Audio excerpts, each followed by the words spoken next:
Oh, what a brilliant turnout we've got this afternoon. Isn't it amazing how we've brought everybody together to talk about menopause? I just want you to give yourself a round of applause because I think that's a fantastic start. Okay, so we've got some really great panel members here today, but I just want to do a little bit of housekeeping before we kind of start so that there are no fire alarms planned.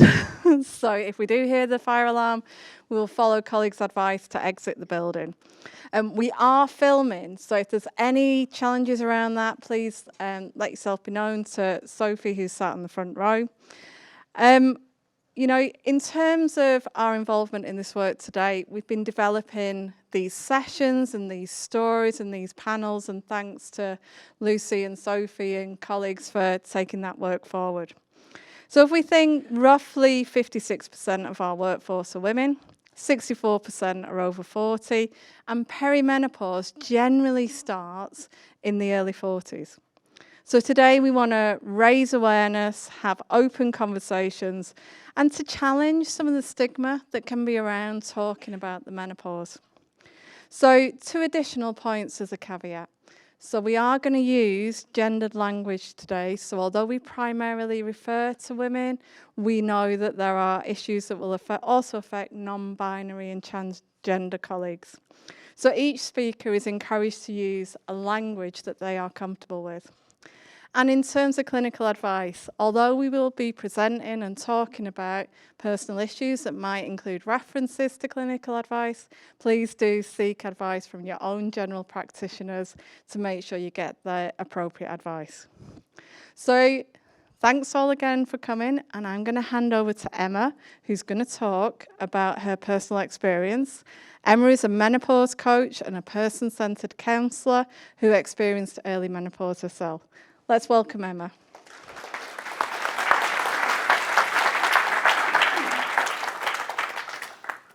Right, do I go here? I hate these things at the front, but anyway. So yeah, nice to see you all. Thank you all for attending. I think we're talking about a topic that is really, really important.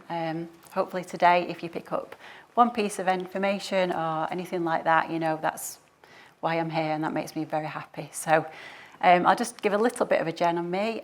So I've got 2 girls, 2 teenagers, not my favourite stage of parenting at the minute, but yeah, so they are now 14, 15, nearly 16.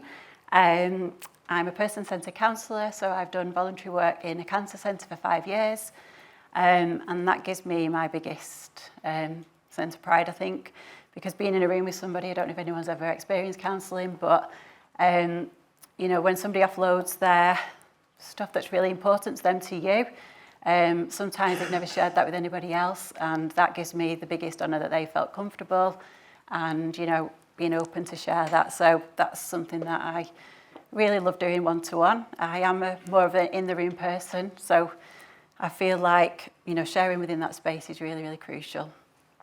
So going back to my journey and why I'm here, so 2019, I was studying to become a person-centred counsellor, and I was coming to the end of that. I had to do 100 client hours within the room, and lockdown came along towards the start of that journey when I was really nearly ready. So I was going into college, and suddenly everything then became online.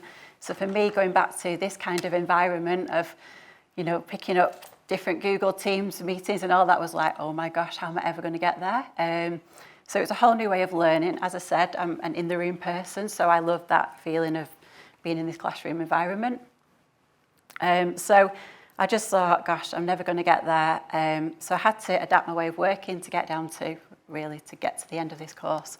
But whilst I was doing that course and everything else was going on, I think homeschooling, having 2 girls who were eating me out of house or home, and everyone remembers parts of it, I'm sure, but I was experiencing really strange symptoms. My periods had stopped, but I'd actually not really taken much note. I thought it was just down to stress.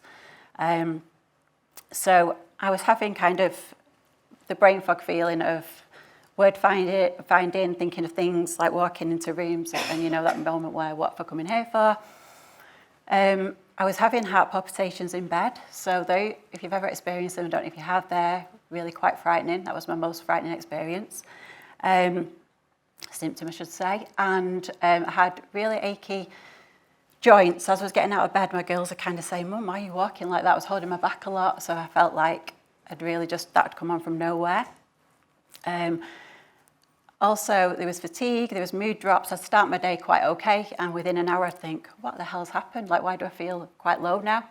Hence finding out after my estrogen was really quite low. So my hormones were at a dip, and they were, you know, as we say, on this roller coaster journey of depleting and everything like that. So I hadn't taken note, but I decided that I needed to speak to my doctor. And I do have a good relationship with my doctor, so I'm really pleased about that. And we did some blood tests, and they came back normal, which hence again finding out later on that blood tests can change day to day, hour to hour. You can go one day at 12, the next day, you know, at the same time they could be different. So he said they were quite normal, and I thought, well, I don't feel normal. So I decided I was going to go down my healthcare route, and I contacted some different gynecologists, really, because another long story, but I was waiting on a list for some other kind of investigations. So I just said I want to come and have, you know, some tests done. So I went down to London, and I had a hysteroscopy on the day, and I think that was a changing point for me, because I kind of, you know, menopause wasn't on my radar because I was now coming up to just being 40. So I thought, you know, nothing. But on that day, he just said, you know, you've got no eggs left in your ovaries. And I was like, gosh. So he said, you've had POI, so which is premature ovarian insufficiency. And I think that was the day when I thought, oh my gosh, you know, what does that mean for me now? So, you know, I am 1 in 100 women who will experience this.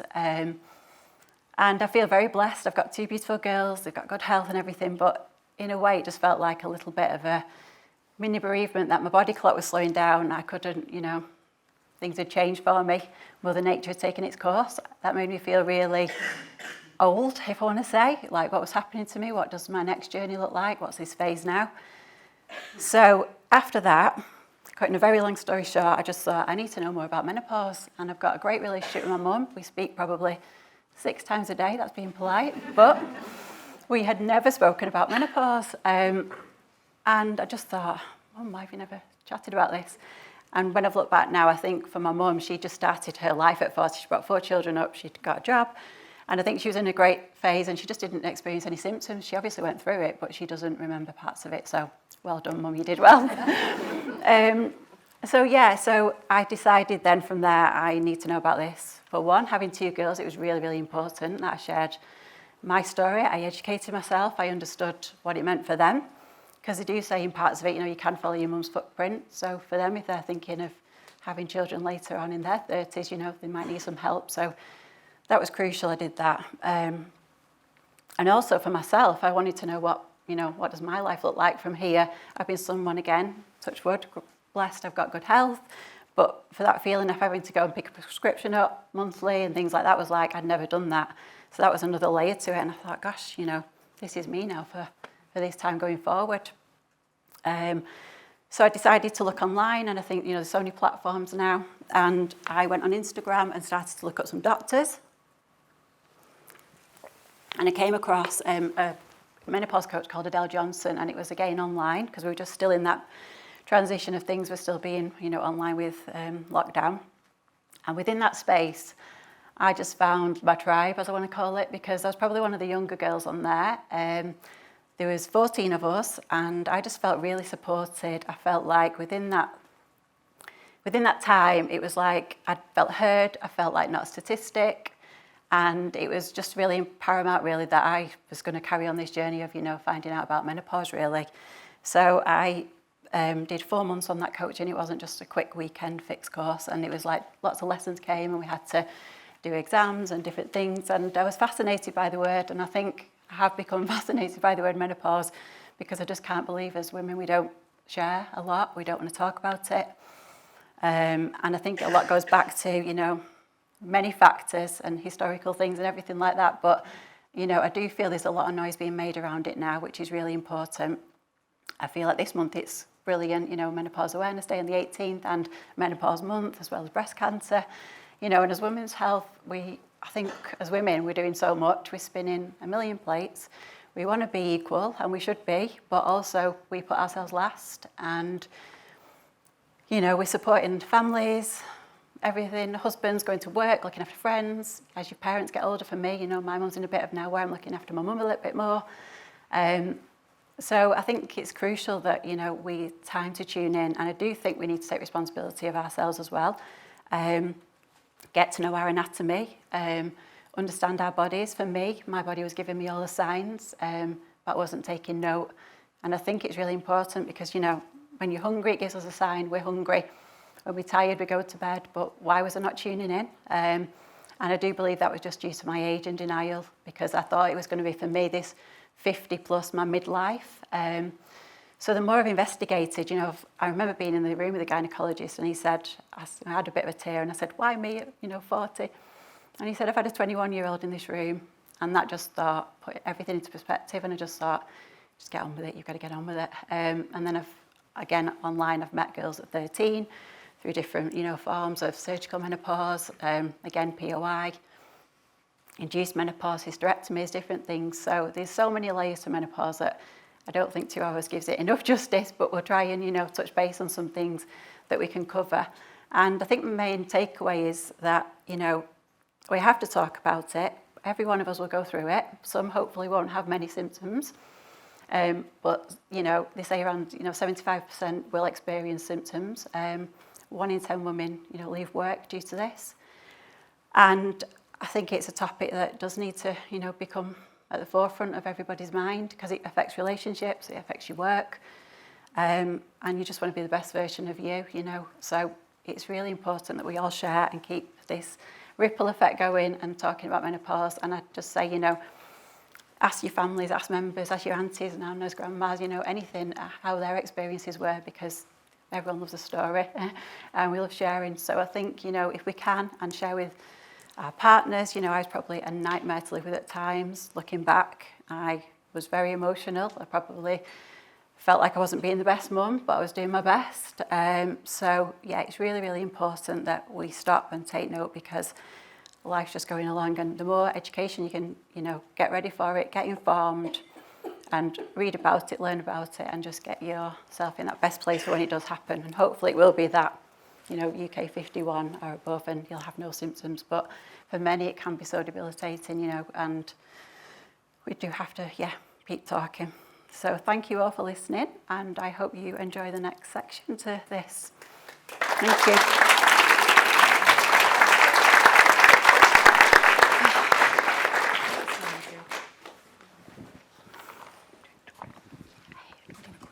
We're doing quizzing, right? Right, so thank you, Emma. If everyone could give Emma another round of applause, because it's a really great talk, and appreciate you coming and speaking to us. We are now going to do a short quiz, really just to test everybody's knowledge on how much they know about menopause, which Emma is going to lead and has all the answers to. Fingers crossed the technology works. I have tested it, but we'll see. There we go. So, yeah, either if you could pull your phones out and either log on to Slido through the web, or you can scan the QR code. The number at the bottom to join the quiz is there. So, first question. How many female hormones are in the body?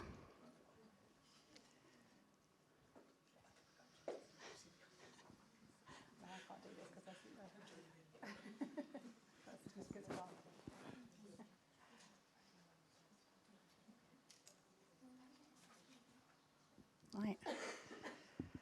So there's the split of the room. That's quite interesting. Do you want to click on? So the answer is 3. I don't know if you want to say anything about. Is yours switched on? We can use this one. Am I on? Yeah. So you can just speak. So I always find that one's quite fascinating. Yeah. So we've got estrogen, progesterone, and testosterone, and women don't believe that, you know, that is one of our hormones, but we actually produce 3 times as much pre-menopause testosterone. So so it's a key hormone for us. That one. So well done, whoever got it right. So 35% in the room. Yes. You got that right. So question 2, what is the average age in the UK to experience menopause? Menopause or pre-menopause? Well, it's menopause for the purposes of this question, but yes, that's a good point, because obviously perimenopause starts anything up to 10 years before menopause actually occurs. Well done. I like that. Good job. Good. Good listening skill.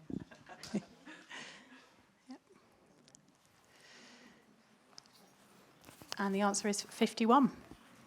Good listening skills, everybody. Next question. So, can you identify the symptoms of the menopause, of which there are many, as I'm sure many of us will have experienced? Yeah.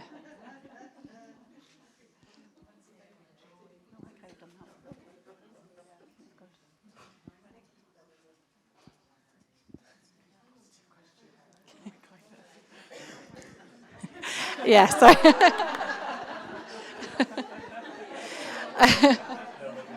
I mean, I have to say I try and cling on to number 2 as often as I possibly can, but it is obviously number 4. I think it's just amazing to look at that and see how many there are. They do say there's 48 and counting. I ticked 16 off a first internal questionnaire I got, and that was just the thorns I was experiencing. So I think the more that we're talking about this and sharing, more will come out, but it's a lot. Yeah, and I think for a lot of people, and I speak for myself personally, you don't necessarily experience all of them. You experience different ones at different times in different circumstances. So obviously easier when you're at home, not so much when you're at work. Next question. So how long in minutes on average do you get in a doctor's appointment?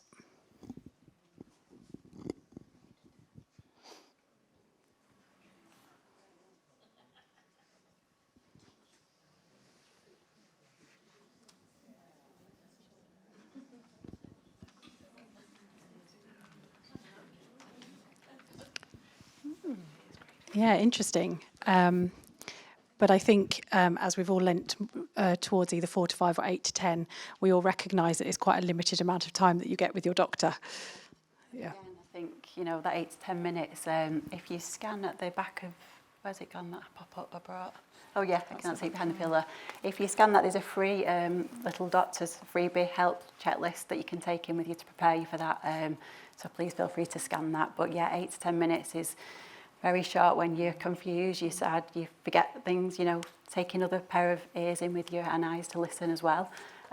But it's very limited, especially when you can be in a really bad state. So yeah, prepare is the key to that one. Yeah. Okay. Can you tell me what HRT stands for?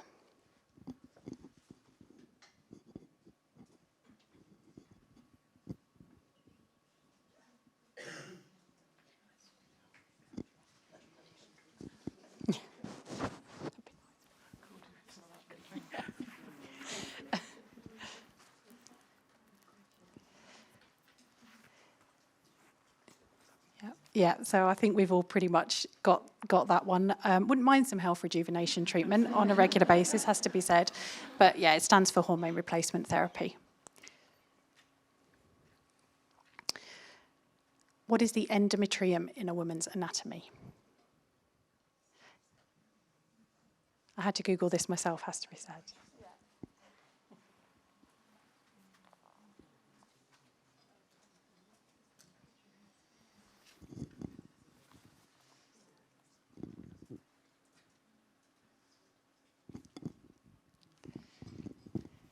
Yes, I think we pretty much all guessed this one correctly. It's the inner lining of the uterus.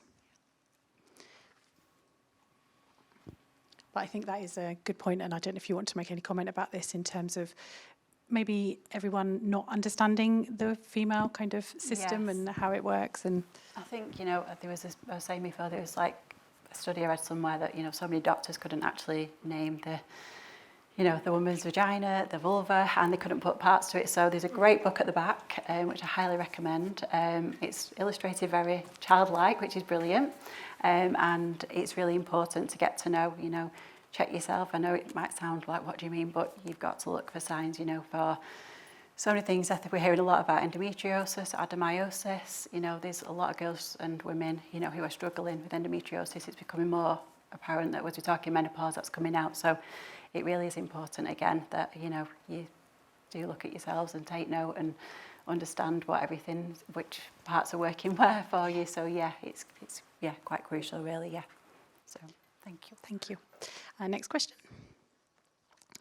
So what is the difference between body identical HRT and bioidentical HRT?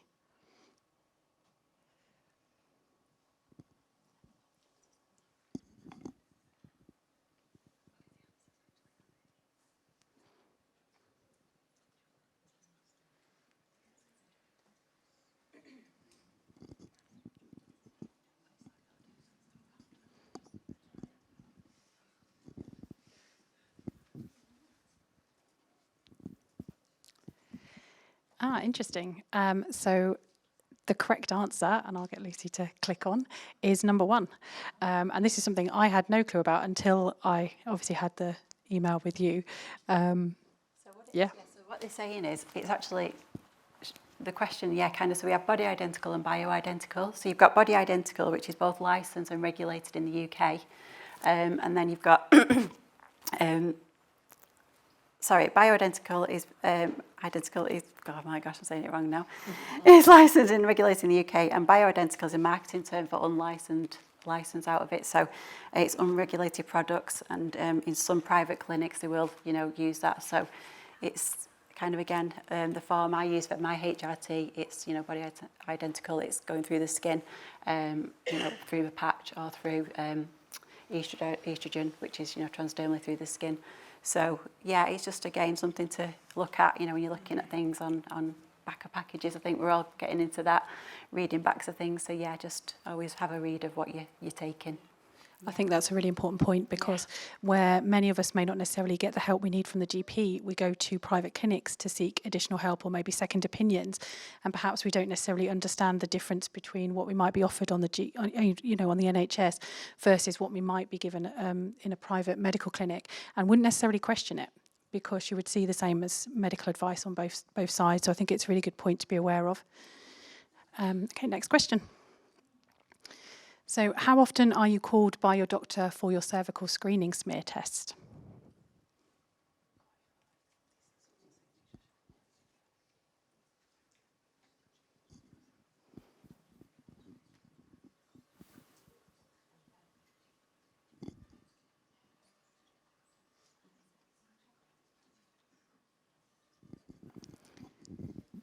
Yeah, this is slightly a trick question, it has to be said. So if you said every 3 years and every 5 years, you are correct in both instances. So I'll let Emma explain on that one. Yes, so 25 to 49 is every 3 years. Under 25s, they won't test, which I think needs to change personally. I would love that to change. And then 50 to 64 is every 5 years you'd be called after that, So again, really important. If you take anything out of today, please check when you last had your smear. And, your cervical screening appointment is so important. Again, we hear so many women that are frightened of them, don't want to go. You can take somebody with you. You can ask for a chaperone in the room. There's so many things that you can do to make that. And it, particularly, it might be a couple of minutes of a little bit of discomfort, but it shouldn't be painful. And usually that can be also an indication, again, if you're dry, in your vagina, in your vulva, in the area, basically, that is why it can become painful. So it's really important, there's localised estrogens that can help that and everything if you decide to go down that route. But, it shouldn't be a very, very painful appointment, and it's 2 minutes out of your day. So if out that question, please just check your last one. Yeah, it's really paramount. Thank you. So what is an endocrine system?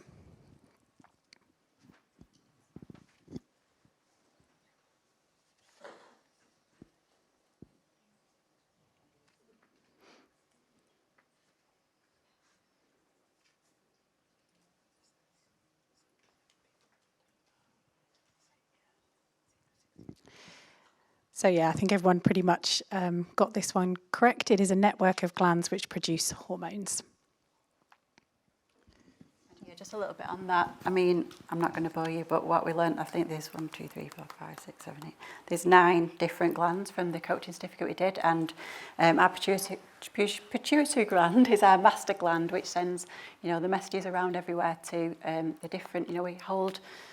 Our estrogen is needed everywhere within our body, from our eyes to our brain health, our bones, our joints, our skin. So it's really, really important. Again, another thing, get to know how, find out how your body works and everything. But these, it sends messages to all these glands, and it, connects with each other throughout the body. So I'm not any scientist in this room if you want to explain it better. But yeah, that's my quick terminology on this. But yeah, again, it's something that, is important to the system.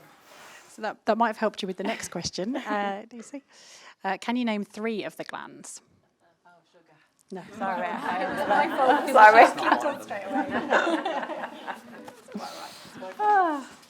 didn't click forward. Okay.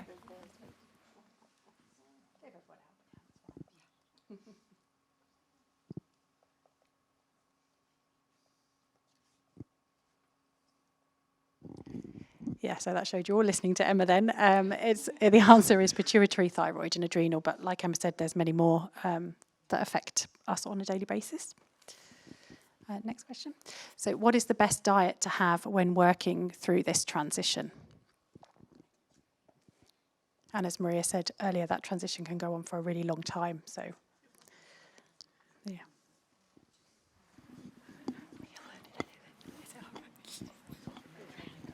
I made this up, and I was like, well, people. Interesting. I will hand over to Emma to discuss this a bit more. I'm not going to stand here as a nutritionist, obviously that's a whole different layer, but we did touch on it in the coaching certificate. So they do say eat the rainbow, a Mediterranean diet is the best because of the oils.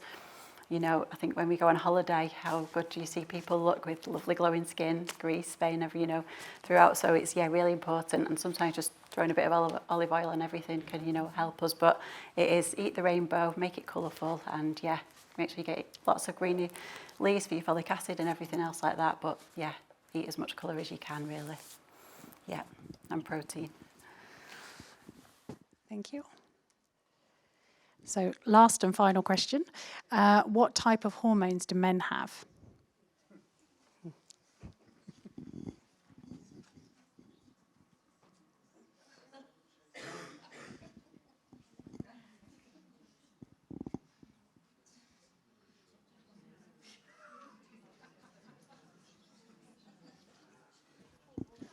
Yeah, I think pretty much everyone got this one correct.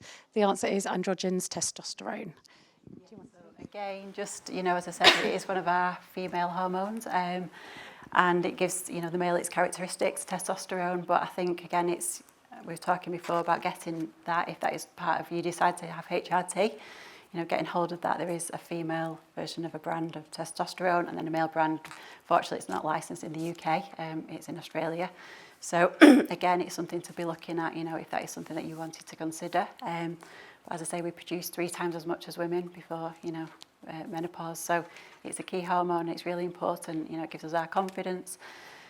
It gives us our, sleep. It gives us a lot of benefits to it, basically. And I think that, if it's something that we're lacking, again, it's another hormone that's declining. So we've got these 3 things all crashing at once. It's, we need to get them balanced. They need to work in symphony with each other, and, just keep everything at its level. So, so just, if you're feeling off or anything like that, they will test. If you did go, unfortunately, through the private route, they will probably do, your sex hormone, and they will come back with the, the different levels that you're at.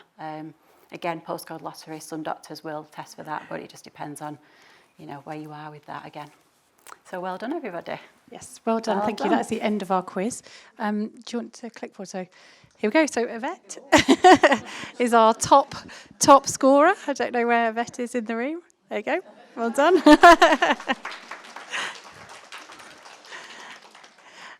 Okay, so we're going to move on to the panel discussion now. Before we do, if we could just give Emma another big round of applause for her talk and time, and that it was really great. Thank you.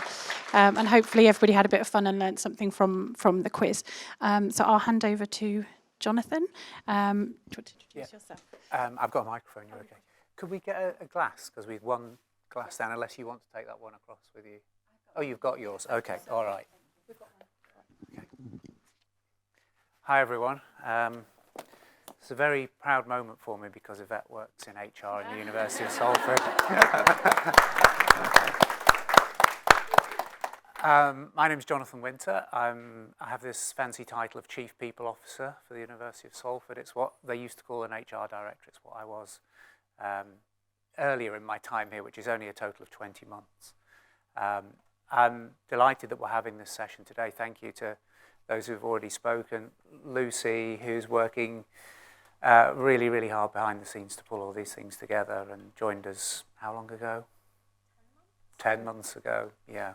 Thank you to all of you for being here because I know we're all very, very busy, and it's great that you have prioritised being here today amongst all the other things that you need to do.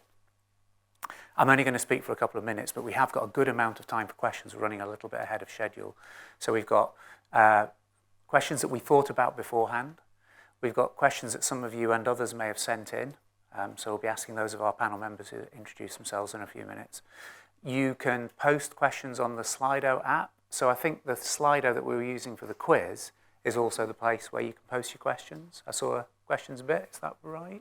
We can't do that with the account that we have. So we will take hands, we'll go around with the room. Oh, okay. Yes, all right. There was a technical issue with the taking questions from the app. Okay, explain to me later. Yes.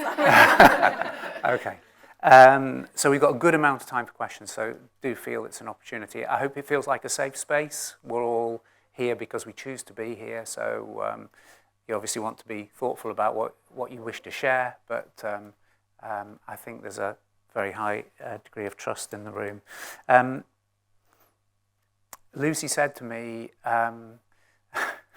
explain the fact that you're here because there are women in your life, and that's a factor for you. And I thought, you did though, didn't you? Yeah. And I thought, well, possibly not more than anybody else. But then I thought, well, actually, maybe. So I have a mother, a sister, a daughter, a partner. I studied languages at university, which meant that I was a very rare thing. I was a male linguist.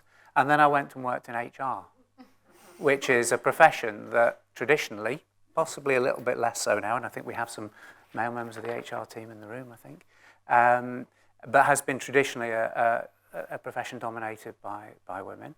And with very few exceptions, all my bosses have been women, because they've either been HR directors or they've been vice chancellors of universities, or depending on what it might be. I've had a couple of male bosses as well, but let's gloss over that. So my purpose here really is to be the question master. So I'm going to ask our panel members to join me on stage, and then we'll get into our questions. Are you all mic'd up? We are, yeah. Yeah, okay. So just because Emma's been so busy already, I'm going to come to the other end of the line and ask you, Kate, to introduce yourself. Feel free to sit or stand. Yeah, no worries.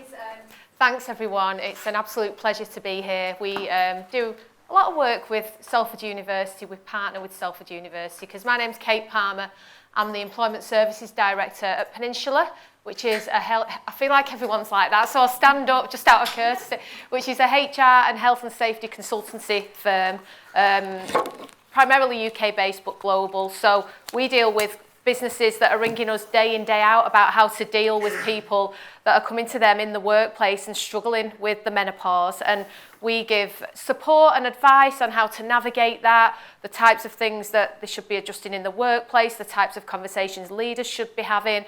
And we come across the simple, the complex, the weird and wonderful types of things that businesses are grappling with. And, you know, particularly SMEs, they're really struggling with knowing how to deal with it and to navigate and to have good, enriched discussions about the subject matter. So I'm really pleased to be here. Thanks for having me on the panel. Thank you, Kate. Thank you. Hi there, I'm Jane Hallam. After working for nearly 30 years in higher education, I had what I thought was a mental breakdown. I'd gone away on holiday, Googled symptoms of a mental breakdown, wrote a 4-page letter to my GP so that when I came home, had an emergency appointment with a male GP who then sent me, referred me to a male psychiatrist at the Priory.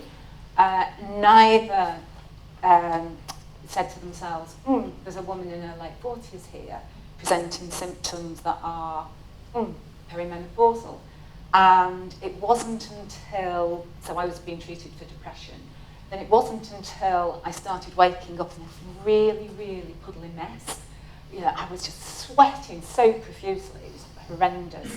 I thought, right, I'm having night sweats now, I must be going through the menopause. And then I took it upon myself to say, there must be a solution to a better night's sleep.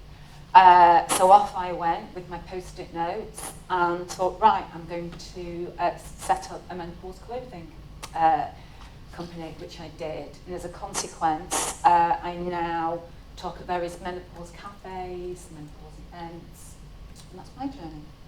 Thank you, Jane. And we know about you, don't we? Right. I'm going to ask some questions then that we've thought about beforehand. If our panel members seem incredibly erudite and well prepared to answer these questions, they have seen them beforehand. So this means that you're getting informed answers rather than nonsense off the top of our heads, I think. Well, yes. I hope so, now you've said that. Emma, I'm going to come to you first, if that's okay, because we did give you a little bit of a break, didn't we? Do you want to say a little bit more about why you think menopause awareness is so important? Not only for women who might be approaching it or going through it, but for everybody else. Yeah, I mean, like we said, no one's going to skip this phase of life, unfortunately. So, you know, we're 51% of the population. We need to be aware, we need to be informed and educate ourselves, you know, around this topic. And as I say, I think before, you know, I shared I probably wasn't quite nice sometimes at home, you know. So it's a knock-on effect in our relationships. You know, you can have feeling of, you just parts, personally I'll speak for me, you know, parts some days I didn't know who I was anymore, you know. You can get to real low points within this.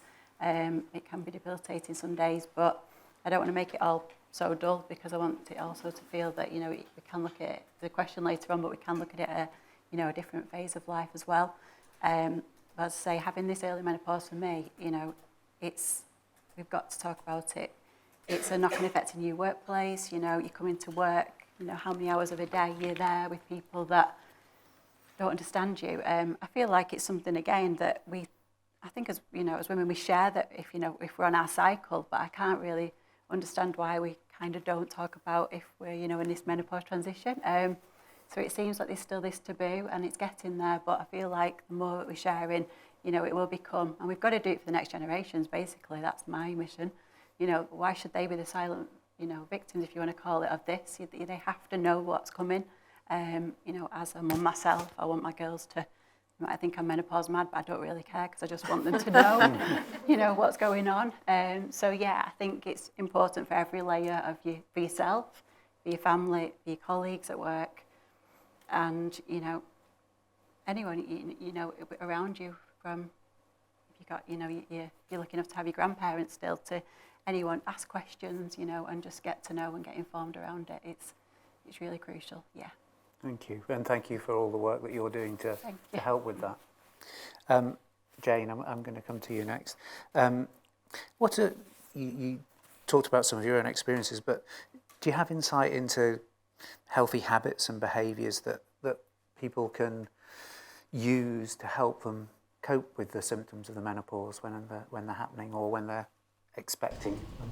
So looking at a natural way to help yourself. In the quiz, we were looking at, you know, we had the question, what type of diet is the best diet to have? And it really is, as Emma said earlier, eat the rainbow. That's really, really important. Just have a very brightly coloured plate. So sweet potatoes, butternut squash, make sure they're there. Lots of leafy greens. Phytoestrogen heavy diet is very helpful as well, because obviously your estrogen is depleting and you can get that naturally from some food sources as well. So the phytoestrogens are whole grains, legumes, lentils, chickpeas are very, very helpful. Seeds, flax seeds in particular. So there's lots of things you can do there, as well as a lot of fish that is very much heavy in omega-3s, so tuna, mackerel, salmon, they're all very, very helpful for your diet there. Avocados, I don't want to be, trendy and hip, but, avocado on toast, it's, top it with an egg. You're set for the day, really. It's a really good way to start the day.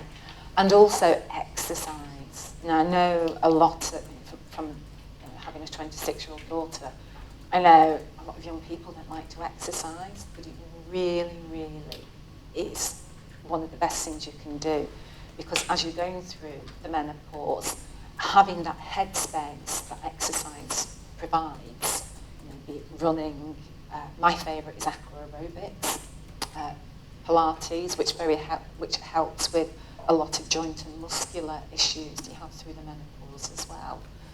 And when Emma was talking about, make sure you go for your cervical smear, moisturising your body inside and outside is very, very important. A lot of women get dry skin during the menopause, so you can keep your skin supple before you get to that, before you start going through perimenopause. That's really, really helpful.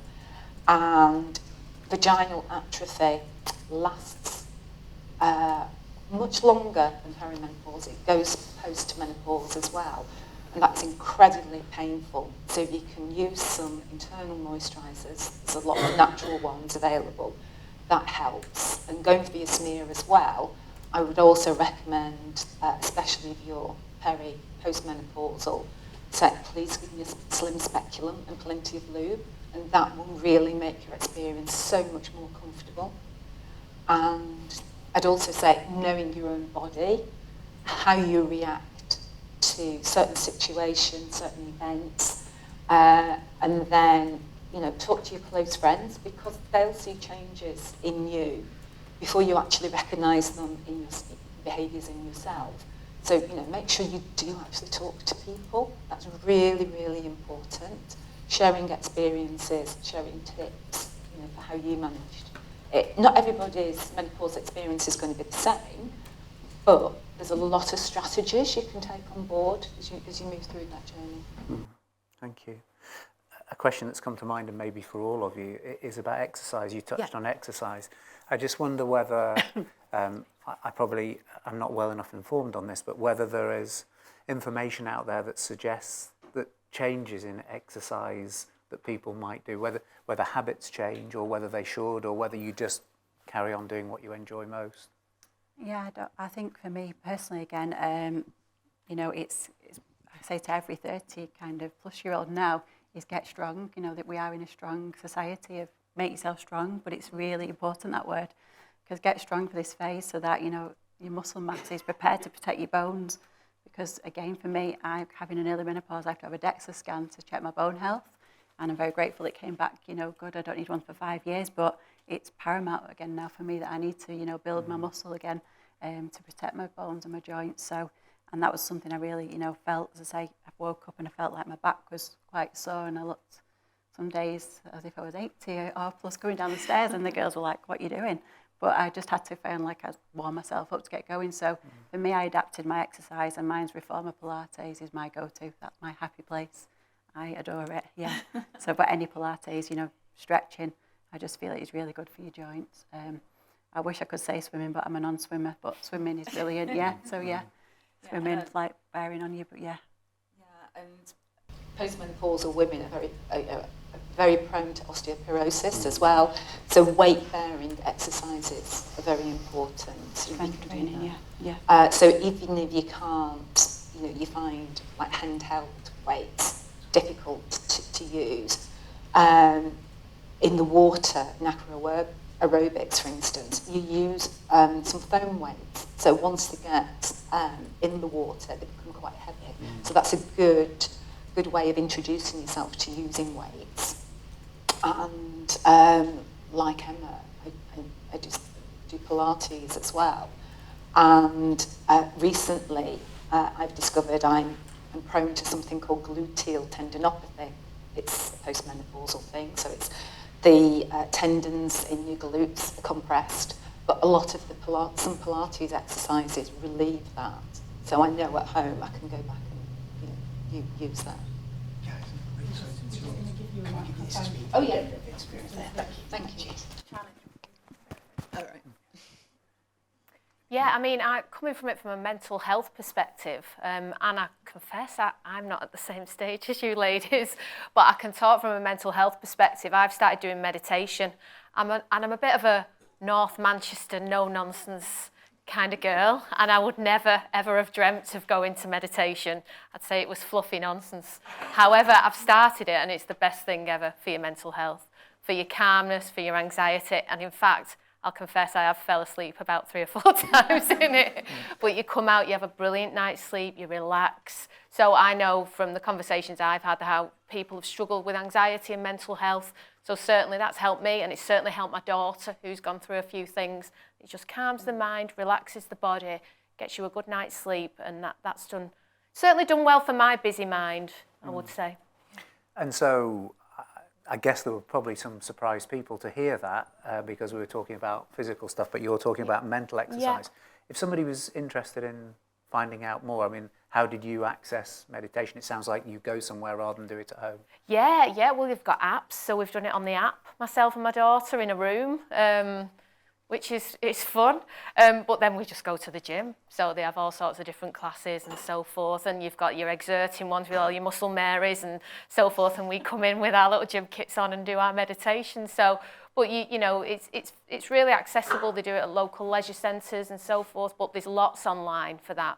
There's lots online for calming meditation, kind of, and moving into Pilates and spirit. There's lots you can access.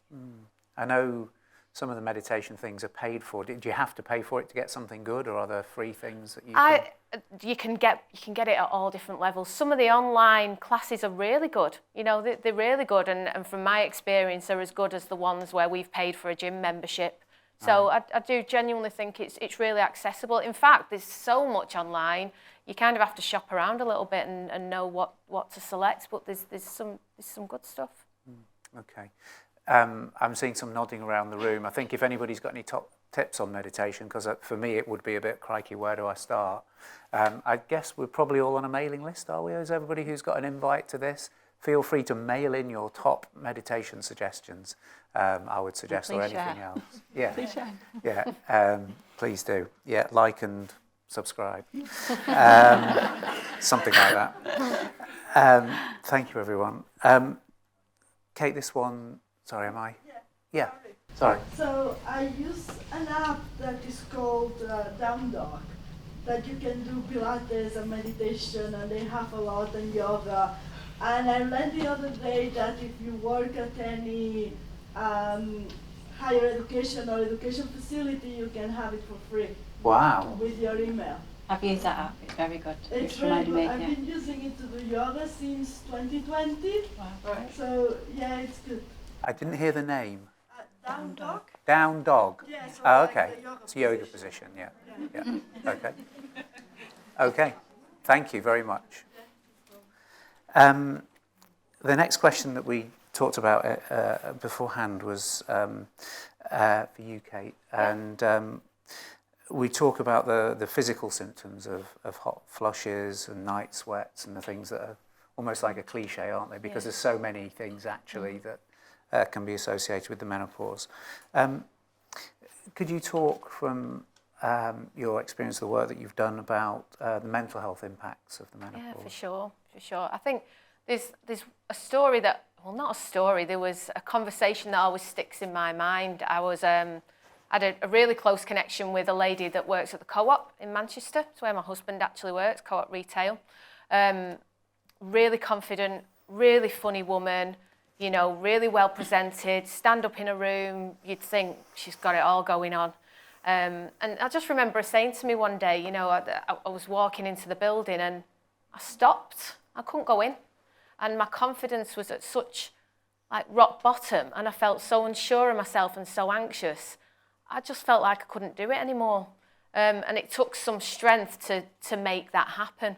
And I think from a lot of the conversations I have, it's women, you know, a lot of us have spoken today about having children. You're 2 years, whether we like it or not, we like to think you're equal and you can catch them 2 years up. It's very difficult if you've had 2 years out of your career to catch those 2 years up. So you're on a, you know, backward foot already. But then to go through the menopause at the peak of your career, essentially, you know, 45 to 55, where you should be reaching, if that's what you want to do, those senior roles, it can really have a massive impact in your confidence.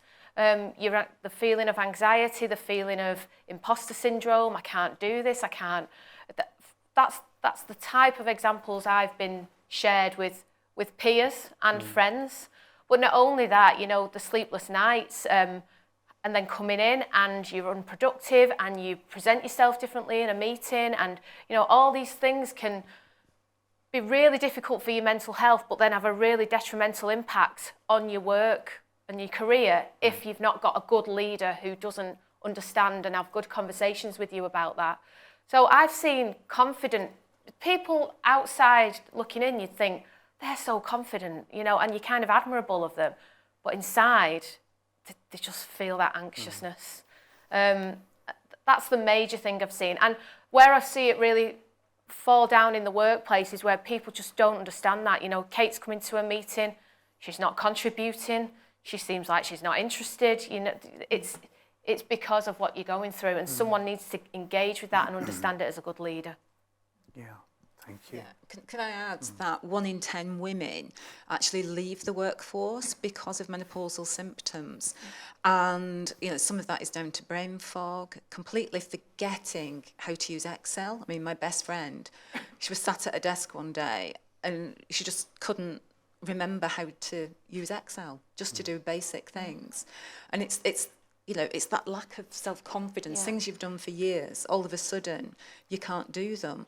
And if you haven't got an understanding line manager who has the ability to listen, which they should, and then support you, it's very, very difficult. So these women feel they've got nowhere to go, which then they've got no one to talk to, and then they leave the employment. And a lot of them, you know, think, well, you know what, check out at Tesco's, you know, a much better option. I don't have to think about anything. So I just add, there's a lot. I hear a lot of women, you know, say the comparison of like somebody else coming in. They don't want to admit it because they feel like somebody younger could come along and take that. They know they're so sufficient in their work and they can do it. It's just this phase, so then they won't admit it because, you know, they've got this fear of like somebody just going to say, oh well, you know, we're going to get rid of you. So how bad is that? You know, to think that they haven't got that support to say that. It's heartbreaking. So yeah, it's literally, you know, having, like you say, a good team around you and people that you can confide in and say, you know, can you just bear with me a minute? I'm just having, you know, a bit of an off day and things like that. And it's, you know, really needs to be, And I think the reality is, you know, not a lot of organisations are like this where you'd get people coming and sitting in a room and talking about this and being transparent. If you speak to a lot of businesses out there, sadly, there's still a lot of flippancy and misunderstanding and embarrassment about it. And, you know, you're very lucky to be in an education establishment like this where you can do these things. This isn't the norm. This is rare. There's still a lot of misunderstanding and lack of wanting to understand out there. You give me a chance to do a bit of PR for us, I think. So I'm very proud that in the course of this year, the university decided to make colleague and student wellbeing a top priority for our work, and that's how we managed to have Lucy here, which was a newly created position, but we do lots and lots of work as well with our students. We are trying to put wellbeing at the forefront, but universities in some ways are some of the hardest places to work. In some ways they're easier places to work for some of the reasons that you describe. But actually they're really pressurised as well, and people are measured by how they perform, and careers can go up and down. One of the working in HR, as I always have since I was in my 20s, I've learned that there are very few things that you actually know to be true. things that you think people wouldn't do, they'll do. Things that you would think people are not capable of, they are capable of. People's potential is usually really unrealised. There's all sorts of those things. But the one that stays with me most, and some of my colleagues who are in the room will have heard me say this before, but I invite us all to remember it, is that everybody you ever meet is fighting battles you know nothing about. And whether that's menopause or bereavement or elder care or whatever it is, everybody's in a battle with something. It's very rare that you're not. You might remember those moments in your life, usually looking back rather than looking forward, where you think, God, life seemed so much easier then, didn't it? It didn't seem so complicated. Things seem so hard now. But actually at the time, they probably didn't seem all that easy either. You've just forgotten some of the battles. I know I tend to look at the past, having filtered out some of the more difficult things that were going on at the time. But that's one of the things I know to be true, is that everybody's fighting a battle of some sort or another, and if they aren't right now, at some point they will be. I guess it's the nature of human existence. I'm coming on to another question. I'm going to come to you, Emma, with this one first. Lots of advice about when people first think that they're having menopausal symptoms, that you should go and see your GP for 90 seconds or 8 minutes or whatever you might get. Do you think there's a good way to prepare for actually those first encounters where you're starting to talk about it with the medical profession? Yeah, so again, I'm going to refer back to, if you can scan that, I've done a little bit of a check list to prepare for that 8 to 10 minutes when you go in. So you've got, some little bit of background knowledge, hopefully you'll get that doctor, but again, you might not get, somebody who's done that much on it. You can ask if they've got a hormone specialist within that practice, something that you might feel you can't ask, but you can ask that question. And again, if you go to the doctor and you leave there and you feel like, God, what was that all about? I'm none the wiser. Go back and ask to see somebody else. It's, you're allowed. I think, we do put a lot of people up on pedestals, and that's brilliant, and they do amazing work. And I think, there's a lot of criticism going on around them at the minute, but they're also on time boundaries and everything else, and overworked and, overloaded. So if you can go with your prepared, bits of knowledge that you've got, it is knowledge is power. And I think educate yourself, ask family members, ask friends who, for me, again, it was somebody that a friend was 52 and she was on HRT and she was, further on than me. And I just remember her saying, I got my prescription, I'd waited 8 months and I thought, I don't want to do it. And then she went, well, you just put that patch on your bottom and get on with it. And it was kind of like, do you know what, you're further, and I'm going to listen to your advice, because what can go wrong? And, I gave it that 3 months and I felt so much more myself. So, yeah, listen to other people's stories, and again, I think I touched on before, ask your mums if they're, hopefully they're still in this world, and ask aunties, ask sisters, ask, anybody, friends at work. It's the more we talk in, the more that it will make your journey hopefully more informed. And I think that's what it is, just being aware. I wish where I am now, I look back, like you just said, and think, I wish all this was there then for me, because it would have been so different. But that's hindsight's great, isn't it? Yeah. And I'd like to add there that when you go to a GP practice, don't assume that the GP you're talking to is knowledgeable about menopause, or if it's a female GP, that they're going to be empathetic with you. That's not always the case. And so, we now there's a lot of community Facebook groups. If you don't feel you've got the right answer from your GP, put a message on the Facebook group. Who is the most menopause friendly GP at the practice, at particular practices? Who is the nominated menopause lead at that particular practice? Some do have that now. Speak to your friends, speak to your family. Who would you recommend seeing? Yeah, thank you. If anybody got a weird feeling like the room was moving during that, don't worry, it was. The room was actually moving. It wasn't a kind of, I'm having a bit of a moment here. It was actually moving.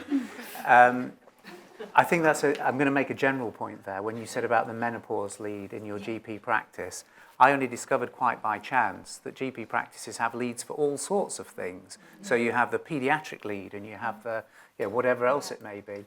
And sometimes you are speaking to the least qualified person in the GP practice, where there's somebody in the next office who's an expert.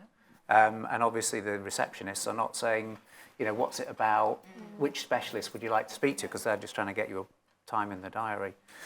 I wonder if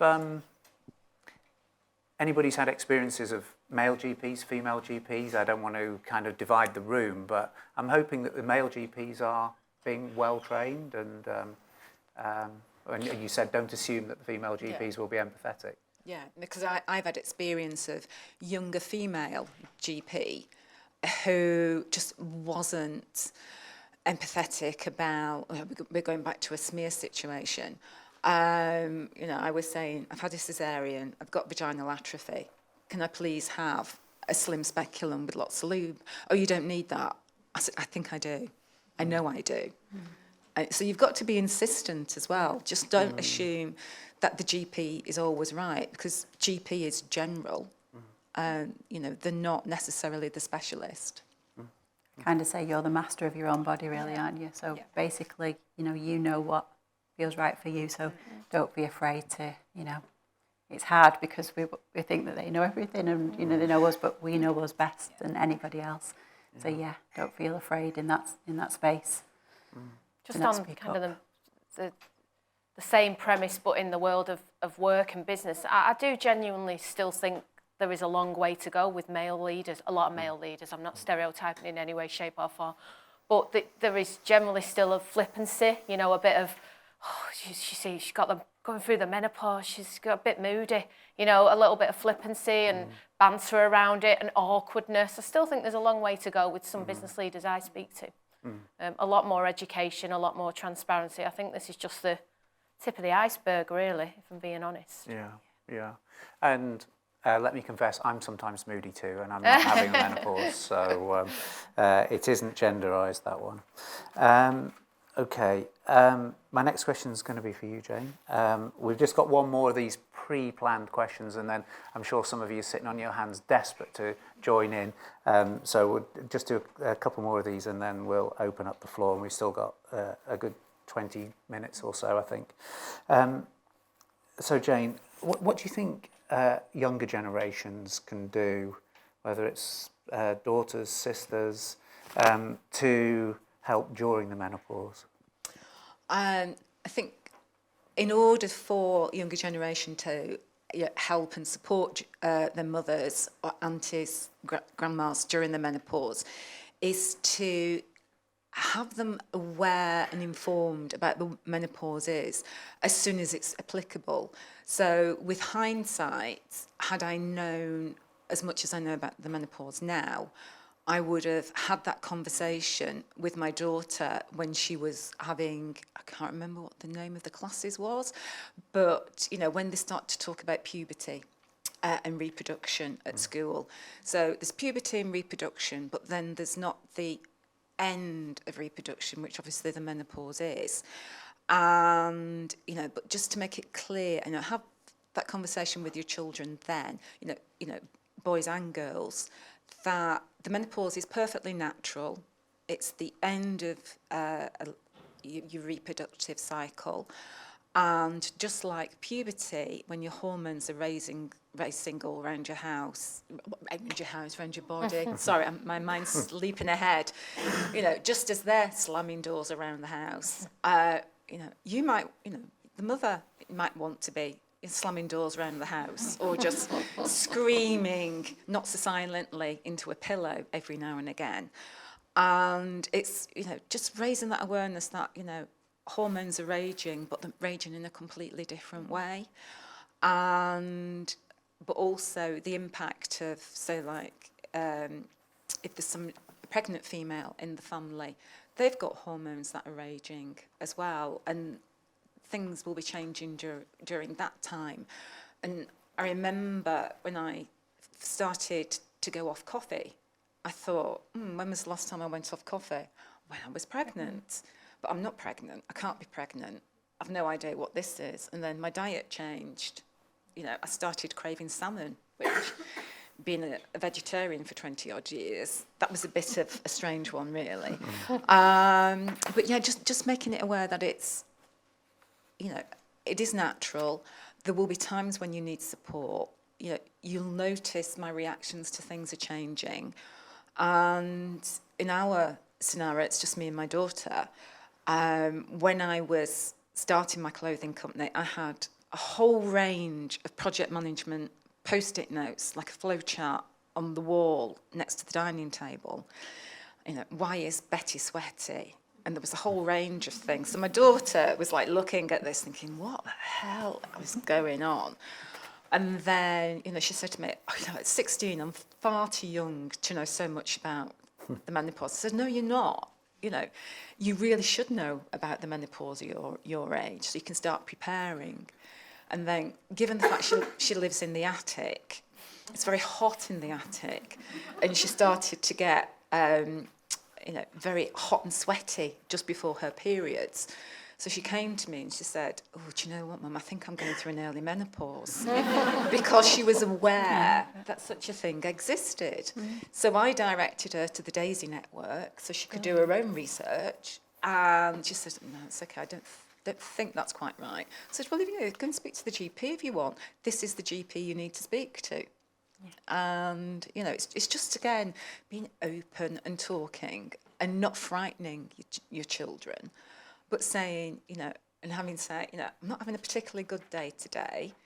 You know, do you mind making dinner today? Or, you know, I just want to go and, you know, lie in the bath for a few hours.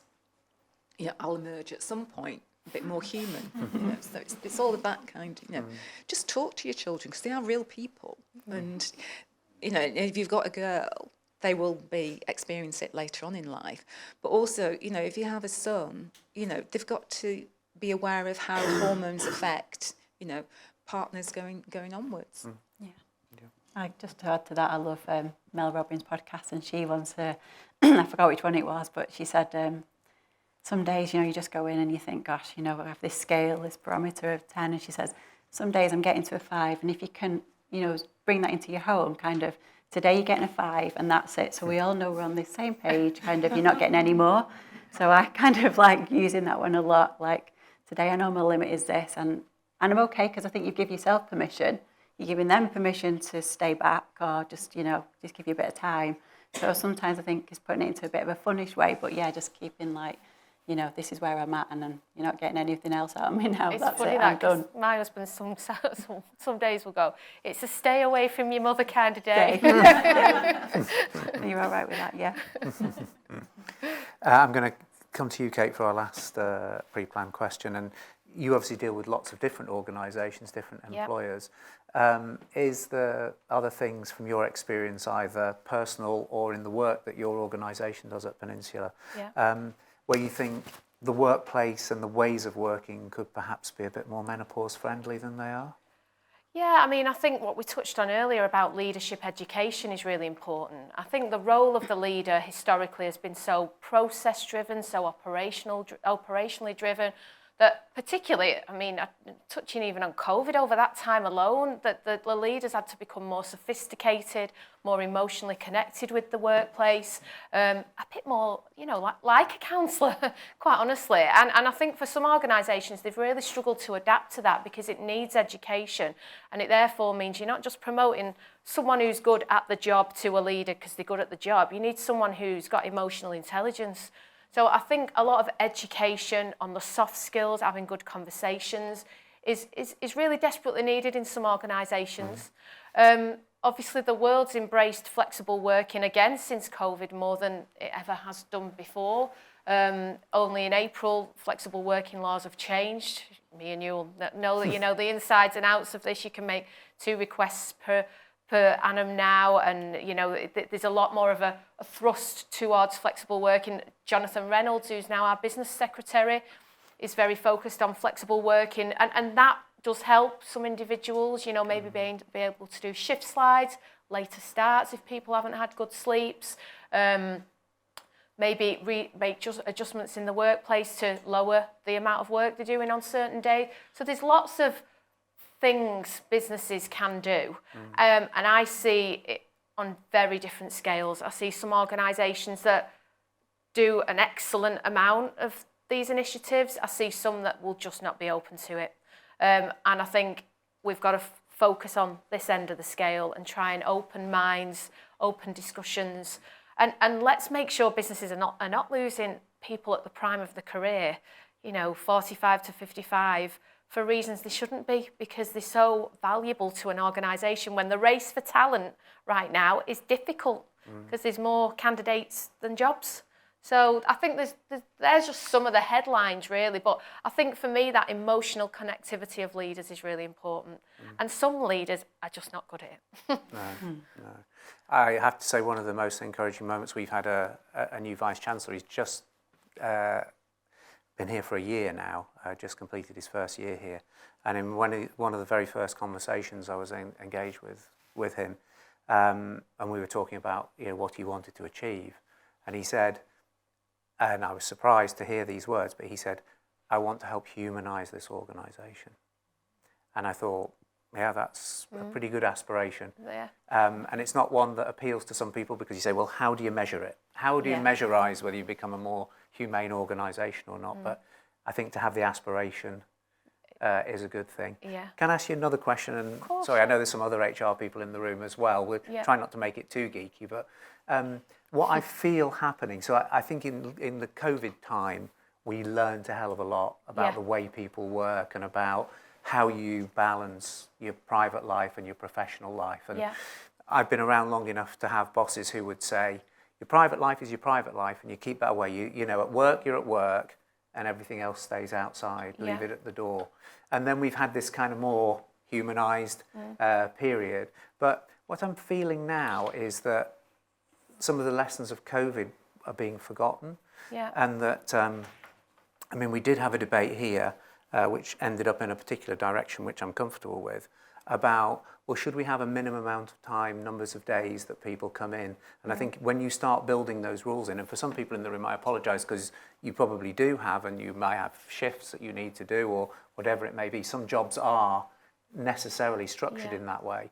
But there seems to be a sense of us going back to almost, particularly leaders, taking comfort from the fact if they know where and when people are going to be. Yeah, are you seeing that? I'm inclined to agree with you. And we've had quite a lot of debates on this. We actually did a piece about Amazon. I don't know if you saw Amazon in the news. They've gone back to an office working model.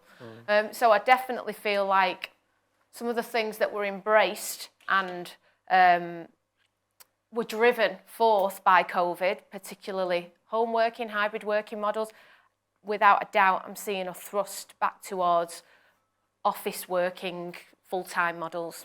And it's very contentious. People have such different views on it, and I can see both sides of the argument, but there's definitely a shift.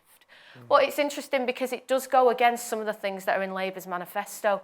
So they had the most enriched manifesto out of the leading parties, 63 employment law changes within their manifesto. And in fact, the word on the street is that the Employment Rights Bill is going to go through Parliament tomorrow.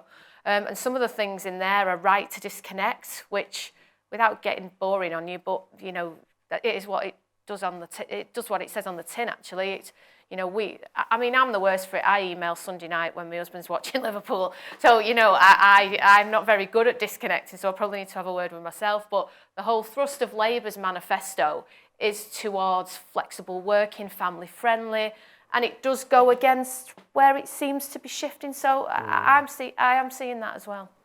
Okay. Yeah, it's interesting. Thank you. Yeah.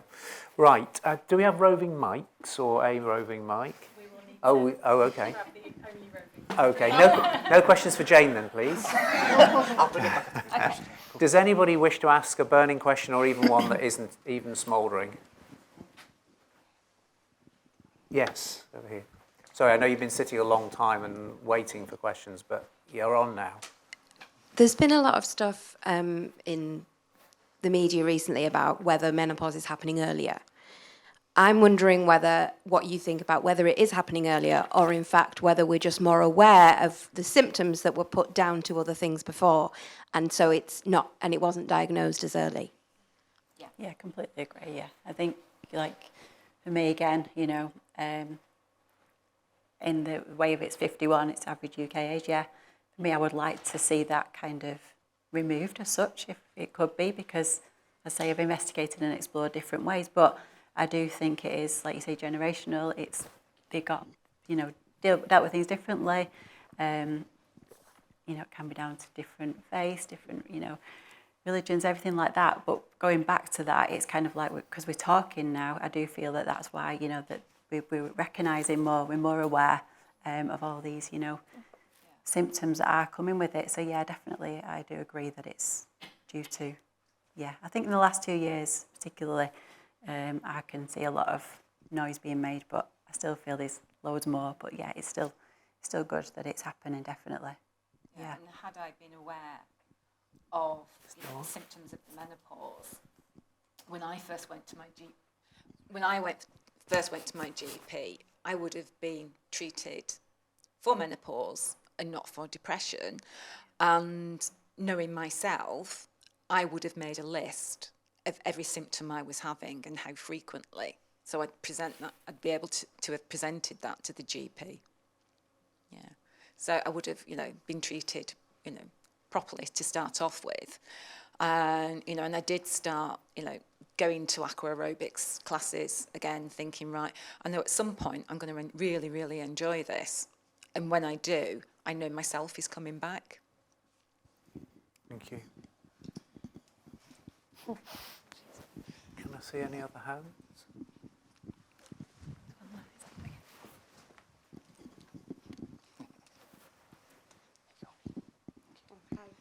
I'm Alex, I'm from the School of Public Health, and I do a lot of research in sedentary behaviour and physical activity. So I had one comment, and then I wanted to try and answer the question about physical activity in perimenopause. So advice for anyone here who hasn't been to their GP yet. I also went to my GP and saw a male doctor, age 45, and had my blood test done. And out of the three hormones, I was told that I was normal. And I went on the NHS app and I looked at the little amber and green and the red, and 2 were amber and 1 was right at the end of green. I was like, oh, maybe I'm not so normal. So I went back and I said, could I see a female GP? And they said yes. Then she went, right, HRT, straight away, Alex. So, okay. So my advice would be, like you've said, to keep asking. And actually the NICE guidelines say that age 45, that they shouldn't be doing blood tests at all. No. They should be offering HRT if you have any perimenopausal symptoms. And to sort of segue into the thing about physical activity, 73% of GPs don't know the physical activity guidelines. 73%. So if they don't know that, how can we measure physical activity in women with perimenopausal symptoms? And the answer is we don't know if physical activity changes. There's some anecdotal evidence that it does, and we're hoping within our school to do some research into that. So if there is a list at the end of here, it'd be great to keep in contact with people about it, because there may be some research in the future to look at that. But it's quite sad that we don't know, and we don't have any objective data, we only have subjective data. So we can hear about aqua aerobics and yoga, but nobody's really measured the change in 30-year-olds to 40-year-olds to 50-year-olds. So it's not really a question, it's more of a No, it's comment. very helpful, thank you. Yes, one over there. I'm just wondering, because there's so much information and it's really confusing, is it possible, in your experience and understanding, to be in perimenopause but you're still having regular periods? Very normal, yeah. Yeah. And how do you know? It's okay. Any changes, is a change that from your normal. So kind of, you could be becoming lighter, heavier, your blood might become darker, lighter. You might be on longer or shorter, there's so many different angles, but any change that's unnormal to you, that that if you're, quite consistent, whatever, you go and speak. But people think just because they're still having a period, they can't go and have support, they can't, have HRT and everything. This is a big misconception around it, that, it's, for many years through that journey, you still got good to take it, because it's going to balance those hormones back. They're spiking so low that you need to get them in, in this normal transition of, happy normal. So yeah, I would definitely say if you're experiencing any changes, you know, you must take that to a doctor. But again, over 45, as the lady just said there, you know, they won't do a blood test. It should be going off your symptoms. The bloods are not needed because it's, you know, symptomatic to that. Anyone below, then, you know, they might be doing some investigation and stuff. So, yeah, but again, the NICE guidelines that we mentioned, the British Menopause Society, got some great, you know, those two are really, you know, registered good sites to go on and have a look at, yeah. Can I just highlight, sorry, Jen, Yes. one word that you said that to me felt really important. Yes. Can you be carrying on having periods whilst you're in the perimenopause? And I think you used the word for years. Yeah, It's not just like a few months. So you could still be having those irregular different changes to your period, you know. Yeah. The transition can last, you know, for some up to 10 years through perimenopause. So yeah, so any changes that, you know, you're seeing. So going back to me, I believe that I was 37, started in perimenopause, wasn't aware, you know, some changes. And then I believe like my peak of it was, you know, 39 and then 40 being diagnosed with POI. So for that 4-year period, there was changes happening. Yeah. Sorry, Jane. And if you're on contraception, you know, the blood tests aren't going to be reliable anyway. And I was on taking a particular pill that meant I didn't have periods. So I remember asking a GP friend, when will I know when I'm going through the menopause? And the answer was, when you're 50, stop taking the pill and see what happens, which I thought wasn't really adequate. So, you know, my very friendly female GP, who I go to for everything now, she said, well, you can take this till you're 90. You know, it's not going to do you any harm.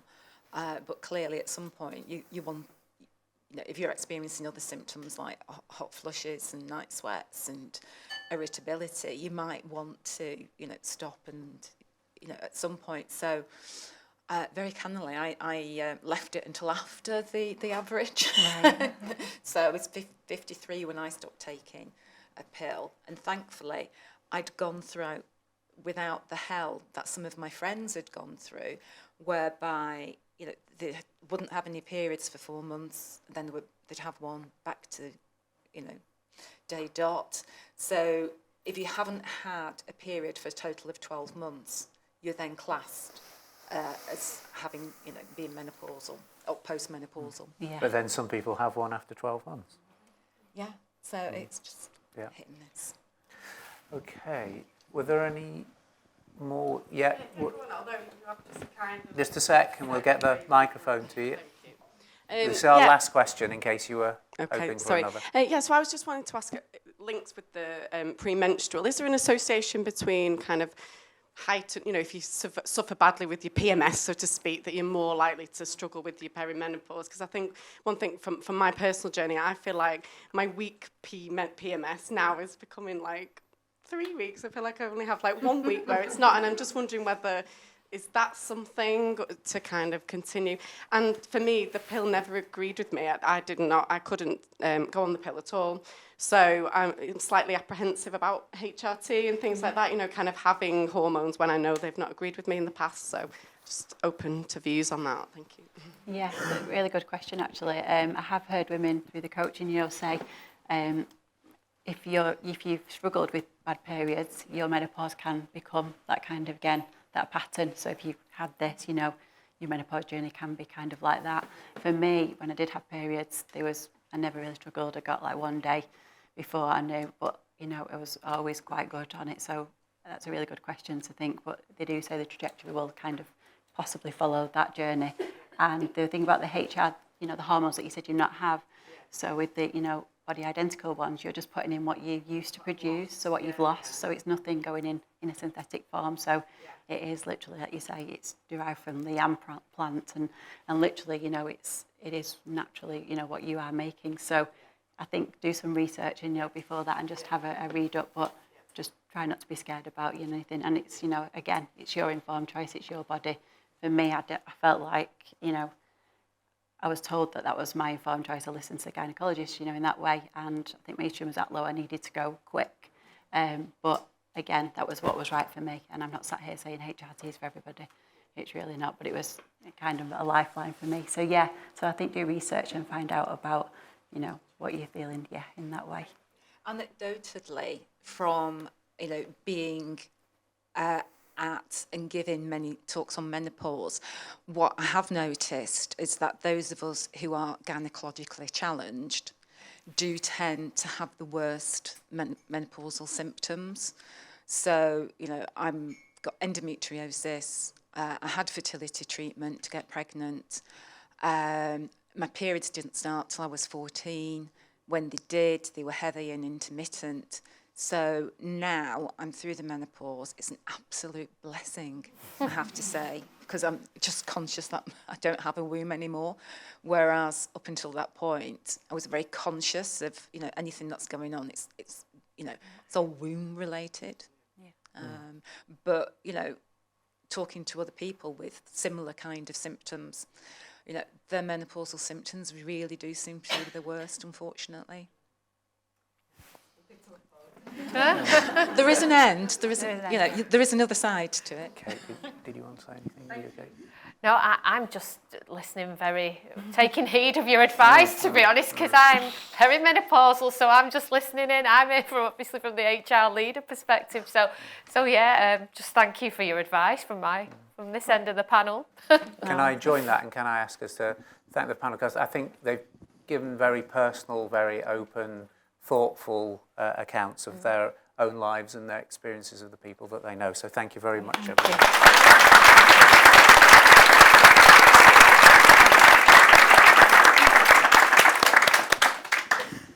Okay, so what an absolutely brilliant afternoon we've had. So again, can we just have another round of applause for our panel?